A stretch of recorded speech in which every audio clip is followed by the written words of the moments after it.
Hello guys, magandang araw. Nakakita na ba kayo ng ganitong prutas?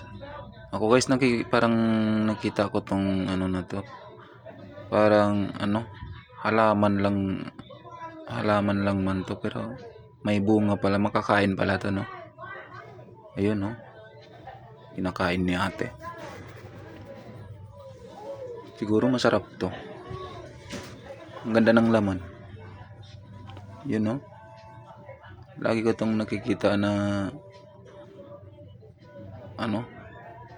halaman lang sa mga halaman ng mga mayayaman. Yun, no? Ang daming bunga, oh. Makakain pala to. Yun, sarap na sarap si ate kumain, no? Daming bunga.